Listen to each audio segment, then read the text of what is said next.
Bienvenido a este tercer módulo del curso de HYSYS llamado Reacciones Químicas. Aquí aprenderás a simular y diseñar los tipos de reactores más comunes que usamos nosotros los ingenieros químicos. Empecemos. El primer paso antes de mostrarte cómo simular los reactores es enseñarte a identificar con qué tipo de reacción química vamos a trabajar. HYSYS trabaja con dos tipos de modelos de reacción. Modelos de reacción que no emplean parámetros cinéticos como las reacciones de conversión o equilibrio y los modelos de reacción que emplean parámetros cinéticos como las reacciones cinéticas, heterogéneas catalíticas y de simple rate.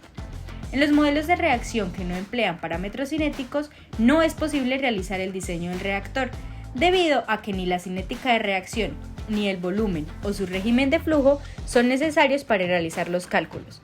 En otras palabras, en vez de obtener las dimensiones del reactor, HYSYS se encarga de hacer los cálculos hasta que se obtenga la conversión o el equilibrio ingresado al principio. Por el contrario, los modelos de reacción que emplean parámetros cinéticos sí permiten dimensionar el equipo, debido a que involucran el régimen de flujo y las características geométricas del reactor, que junto con el criterio de conversión deseada y/o la selectividad requerida, el simulado realiza los cálculos de dimensionamiento. Veamos cada reacción que hace parte de estos modelos para entenderlo un poco mejor. Las reacciones de conversión no requieren ningún paquete para la predicción.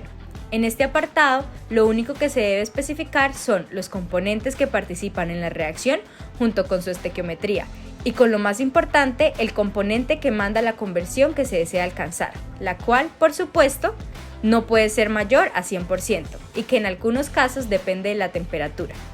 En este tipo de reacciones, HYSYS realiza los cálculos hasta que se alcance la conversión que se especificó o hasta que se consuma por completo el reactivo límite. Por otro lado, en las reacciones de equilibrio, es indispensable conocer la estequiometría de la reacción y la relación entre la constante de equilibrio y la temperatura. Además, son aplicables únicamente para reacciones reversibles. En este apartado hay diferentes formas de relacionar la temperatura con la constante de equilibrio que te explicaremos en los siguientes videos. En estas reacciones, el HYSYS realiza los cálculos hasta que se alcanza el equilibrio entre las sustancias involucradas. Situados ahora en los modelos de reacción que emplean parámetros cinéticos, empecemos con las reacciones cinéticas. Estas son aplicables a casos en los que la cinética limita la velocidad de reacción y suelen ser empleadas para caracterizar reacciones no elementales, reversibles e irreversibles, en donde los coeficientes estequiométricos coinciden o no con los órdenes cinéticos de reacción. Para especificarlas se requiere la estequiometría de reacción, los órdenes de reacción directa e inversa, el factor preexponencial y la energía de activación de las constantes de reacción. Ten en cuenta que si la reacción es irreversible, pueden omitirse los órdenes de reacción, así como el factor de frecuencia y la energía de activación de la reacción inversa. Las reacciones de simple rate o de velocidad simple funcionan prácticamente igual que las cinéticas, pero en este caso los coeficientes estequiométricos deben coincidir con los órdenes cinéticos de reacción. Aquí la cinética también limita la velocidad de reacción y son empleadas para reacciones reversibles e irreversibles. Para especificarlas se requiere la estequiometría de reacción, el factor preexponencial y energía de activación de las constantes solo de la reacción directa, pues la constante inversa se calcula con la función de equilibrio dependiente de la temperatura. Finalmente, las reacciones heterogéneas catalíticas describen la velocidad de las reacciones con catalizadores en estado sólido.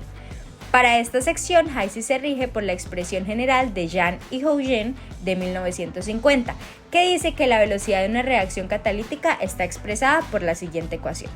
Cada uno de los términos cuenta con una constante de equilibrio que describe el equilibrio en sentido directo, encontrado en el término cinético, y la tasa de absorción constante por componente, encontradas en el término potencial y el término de absorción. Para esta sección es importante que conozcas entonces el factor preexponencial y la energía de activación de cada constante junto con los exponentes de cada término en el denominador. Finalizando esta sección, es importante que sepas que, además de añadir los datos para especificar estos tres tipos de reacciones, debes tener en cuenta la propiedad de la cual depende su velocidad de reacción. Recordemos que la mayoría de veces esta velocidad depende de la concentración de los reactivos y productos. Pero hay ciertas excepciones en las que la cinética depende de la actividad, de la presión parcial, de la concentración másica, de las fracciones y de la fugacidad.